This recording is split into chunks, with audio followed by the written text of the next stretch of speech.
¿Qué tal están? Bienvenidos. Diversidad cultural y multiculturalismo. Indudablemente el estudio de la diversidad cultural es algo esencial en el ámbito de la filosofía, porque no hay que olvidar que la antropología, aunque ahora se estudia como una carrera separada en España, forma parte intrínsecamente del conocimiento filosófico, de los planteamientos de la filosofía. De hecho, la antropología cultural estudia las diferencias entre las culturas, procurando no hacer valoraciones porque su objetivo es precisamente describir fielmente los diversos modos de vida. En ese sentido, también hay que hablar de la antropología filosófica, que recibe este nombre, por su parte, que intenta ir más allá de la simple descripción y hace un estudio de los otros con la pretensión de que el método comparativo nos lleve a entendernos y a orientarnos a nosotros mismos en la organización de nuestra vida. En ese aspecto, diríamos que hay distintas escuelas antropológicas que tratan sobre estas cuestiones de la diversidad cultural. Entre ellas podemos mencionar, por ejemplo, el evolucionismo unilineal. Esta corriente del evolucionismo surgió como representantes principales con Morgan, que fue un antropólogo que murió en 1881, y Taylor, que murió en 1917, y que adopta el paradigma evolucionista darwiniano.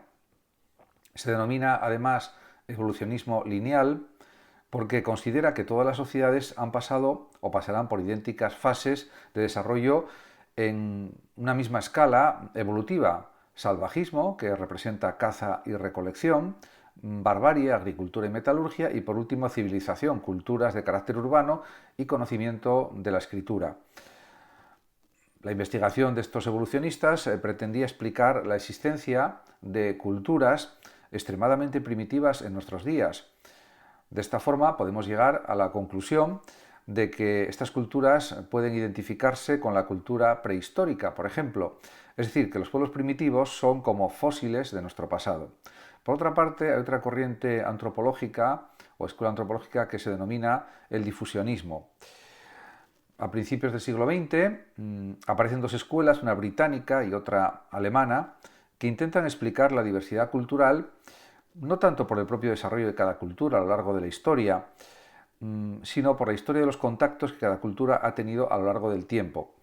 Estas escuelas diferencian o distinguen entre las culturas que han difundido pautas culturales o culturas emisoras de las que han recibido pues precisamente influencias de las emisoras o culturas denominadas receptoras. La escuela británica, por ejemplo, proponía un núcleo civilizatorio, Egipto, y pensaba que los elementos civilizadores se fueron extendiendo en oleadas sucesivas de migrantes y comerciantes al resto de pueblos, por ejemplo. En cambio, la escuela alemana, difusionista, por su parte, proponía varios núcleos o círculos culturales, se podría decir, a partir de los cuales se expandía la cultura gracias a las migraciones y medios de transporte.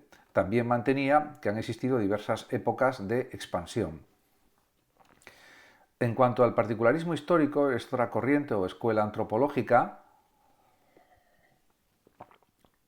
que fue defendida fundamentalmente por este antropólogo, Boas, que nació en 1858 y murió en 1942, según el cual no existen regularidades en la evolución de las culturas, sino que cada cultura es única, particular, y aunque hay contactos entre culturas, eso es incuestionable, los rasgos culturales prestados se modifican para amoldarse a las condiciones locales de cada cultura concreta.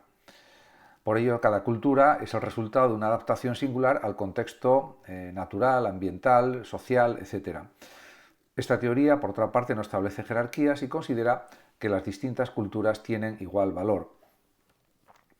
En cuanto al funcionalismo, pues sus representantes más destacados en el ámbito antropológico son Malinowski, que murió en 1942, y Radcliffe Brown, que murió en 1955. Para esta corriente se puede decir que la cultura o las culturas son una respuesta que satisface las necesidades biológicas, podríamos decir, y psicológicas humanas. Por ello, esta corriente, el funcionalismo, explica la diversidad cultural pues a través de corrientes de diferentes formas de respuesta o de diferentes formas de conducta. Por otra parte está el denominado estructuralismo. Estructuralismo francés que tiene como figura clave a Levi Strauss, que fue un gran antropólogo y que mantiene que las diferencias culturales son, en realidad, manifestaciones de unas estructuras mentales inconscientes que subyacen en todas las culturas. Por ejemplo, la estructura básica del parentesco, que tienen todas las culturas, presenta diversas manifestaciones en unas culturas, la poligamia, y en otras la monogamia. Su objetivo, por tanto, es encontrar las estructuras del pensamiento sobre las que se configuran las diversas costumbres. También no hay que olvidarse, por ejemplo, del materialismo cultural de Marvin Harris, este antropólogo norteamericano del siglo XX. Marvin Harris defendió con fuerza este planteamiento del materialismo cultural y considera que los factores demográficos o poblacionales, tecnológicos, económicos y ambientales explican la diversidad cultural. La evolución de cada cultura, por tanto, desde la perspectiva de Marvin Harris, está determinada, o totalmente determinada, se podría decir, por estos sistemas materiales o elementos materiales. Sería algo parecido a lo que reafirma, por ejemplo, el materialismo histórico de Marx o, en general, el materialismo marxista. Por otra parte, también hay que destacar la antropología simbólica, que está representada por Clifford Geertz, David Snyder y Victor Turner. Considera las diferentes culturas como sistemas de símbolos realmente compartidos que aportan una forma de ver el mundo, de interpretar la realidad. Son el resultado, en definitiva, del quehacer histórico de un pueblo que ha ido adquiriendo y expresando mediante el lenguaje simbólico las formas que ha considerado más convenientes precisamente para la realización de su cultura en un contexto concreto. Además, hay que señalar también la gran importancia del multiculturalismo y de los modelos de multiculturalismo, y luego también actitudes más frecuentes como son el etnocentrismo, el relativismo cultural y, por ejemplo, el interculturalismo. En ese sentido, también se puede señalar la importancia de la asimilación y el diálogo entre culturas. En cuanto al multiculturalismo, se puede realizar una breve historia del mismo, y en realidad es en principio un hecho, el hecho de que en un determinado espacio social han de convivir personas identificadas con diversas culturas. Por ejemplo, está claro que en ciudades como Nueva York, Londres, París o Hong Kong, pero también en países enteros como Estados Unidos y otros muchos países, hay una cultura central y otras culturas que conviven con ella y se sienten de alguna manera marginadas. Así entendido, se puede decir que el multiculturalismo es un fenómeno antiguo. Recordemos cómo en España durante la Edad Media convivieron la cultura cristiana, la judía y la musulmana o árabe en un mismo territorio, intentando potenciar esta convivencia con escuelas de traductores como la de Toledo o como la proyectada por Ramón Llull. Desde el siglo XVI, por ejemplo, el problema se pone claramente de relieve con el descubrimiento del nuevo mundo, del mundo americano, cuando los misioneros españoles defienden expresamente que los indios son también seres humanos y tratan de comprender su cultura, y consideran que no pueden estar esclavizados por los españoles y que hay que respetarles su vida y sus derechos. Podemos decir que en el siglo XX y también en el siglo XXI el problema del respeto a los demás se ha agudizado, la falta de respeto me refiero, en la medida en que los pueblos aborígenes, los inmigrantes, etcétera, los defensores de nacionalidades situadas en un contexto más amplio de un Estado-nación y también algunos grupos marginales exigen, entre otras cosas, el respeto a su cultura, y esto es lógico que lo exijan. La novedad va siendo poco a poco que no desean asimilarse a la cultura central del país en el que, por ejemplo, viven, sino que existen viviendo en ese país y exigen que se respete su propia identidad cultural, y esto es lógico, por otra parte. Hay distintos modelos de multiculturalismo. También, por supuesto, hay que respetar a los diferentes, y esto hay que reseñarlo e indicarlo claramente. En cuanto a los modelos de multiculturalismo, se puede hablar, por ejemplo, de multinacionalismo, que es el modelo propio de estados en los que conviven distintas nacionalidades. Las minoritarias pueden exigir o bien que se les reconozcan derechos de autonomía o bien constituirse en un estado distinto, supuestamente. Está la denominada polietnicidad. Los estados poliétnicos suelen ser resultado de la inmigración que da lugar a la formación de distintos grupos étnicos o etnias diferentes. Normalmente, estos grupos desean integrarse y piden que se modifiquen determinadas leyes para que sean más acordes con las diferencias culturales que ellos expresan. Y realmente a veces también hay conjuntos o conjunto de grupos marginales. Esta concepción abarca un extenso número de grupos sociales que se sienten marginados de la línea marcada por la sociedad por distintas razones. Ante la diversidad cultural existen otras actitudes. Por ejemplo, está el denominado etnocentrismo. El etnocentrismo analiza otra cultura u otras culturas desde la propia, convirtiéndola en la medida para valorar y jerarquizar y valorar las restantes. Por ejemplo, el etnocentrismo es una actitud que no es válida, porque todas las culturas son diferentes, pero no hay ninguna mejor que otra. Simplemente están diferenciadas, son diversas, pero hay que respetar esa diversidad. Del etnocentrismo, de la actitud etnocentrista, se siguen conductas que suponen la falta de comprensión, en primer lugar, porque el etnocentrista no puede entender o comprender a los que no se comporten de determinadas formas en sus modos de vida. Y en segundo lugar, la radicalización de sentimientos de cohesión con el propio grupo que hace a sus miembros sentirse superiores sobre otros grupos o etnias o formas de vida, con lo cual adoptan con respecto a ellos o bien una actitud paternalista, que no procede, o bien una actitud impositiva, autoritaria. El etnocentrista además puede adoptar distintas actitudes cuando trata de preservar intactos los rasgos de su cultura. Por ejemplo, está la xenofobia, u odio o desprecio hacia los extranjeros, el racismo, que consiste en el rechazo violento de ciertos grupos étnicos, o el chauvinismo o patriotismo fanático. Son actitudes negativas desde un punto de vista filosófico o antropológico.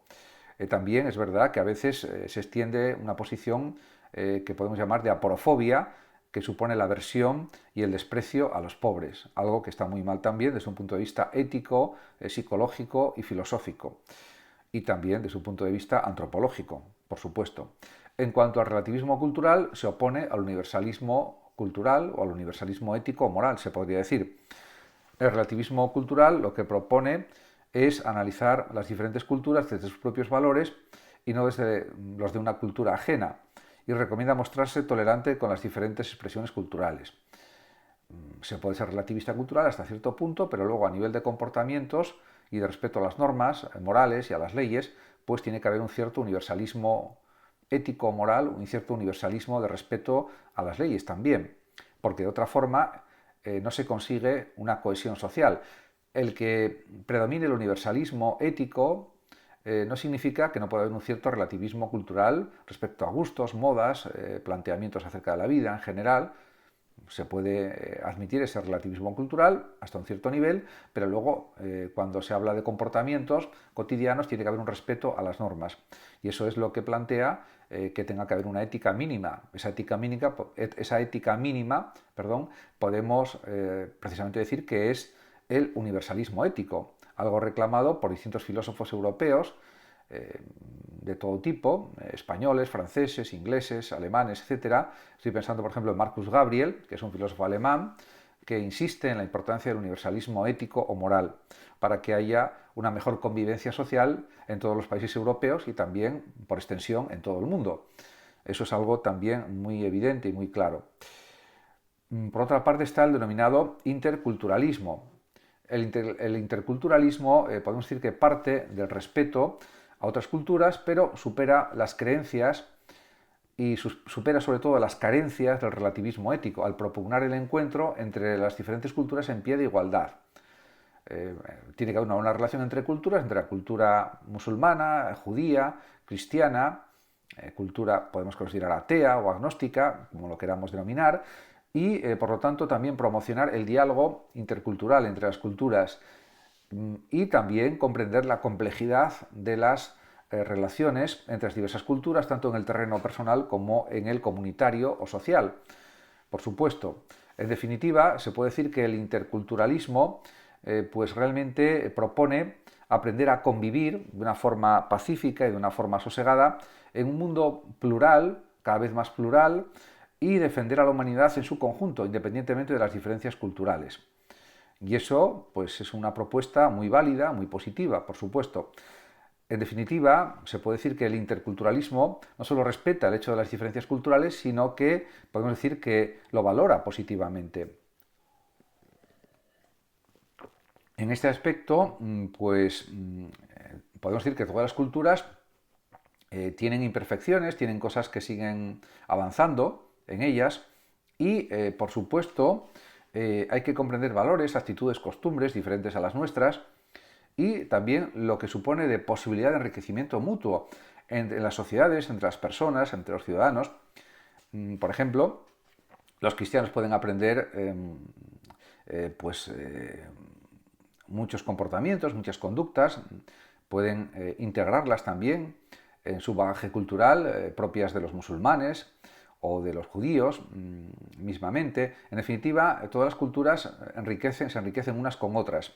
Por ejemplo, en la España, que estuvo bajo el dominio musulmán durante bastantes siglos, pues realmente convivía la cultura cristiana con la judía y la musulmana. Y pues había un intercambio comercial y cultural continuo, había un diálogo real entre culturas. Por tanto, eso hay que ponerlo siempre en valor. En cualquier caso, el diálogo entre culturas tiene varias condiciones: el respeto a los derechos humanos, el aprecio de valores como la libertad, la bondad, la igualdad, la compasión, la solidaridad, etc. Y, por supuesto, una actitud siempre dialogante, posible por la tolerancia activa, no solo pasiva e indiferente. Por lo tanto, diríamos que de lo que se trata es de construir un mundo cada vez más solidario, un mundo cada vez más humano, haciéndolo más complementario en su diversidad y, sobre todo, insistir en las actitudes dialógicas, en los grandes valores de la solidaridad, de la compasión, del respeto a los demás. En definitiva, diríamos que somos sociedades de mestizaje en el fondo y, por tanto, tenemos que respetarnos entre las diversas etnias, culturas, razas, y eso es lo que corresponde para ser, para que el mundo sea más humano, esté más humanizado, podríamos decir. Muchas gracias a todos por su atención y hasta mi próximo vídeo. El que lo desee puede compartir este vídeo, darle like o suscribirse a mi canal de YouTube. Hasta siempre.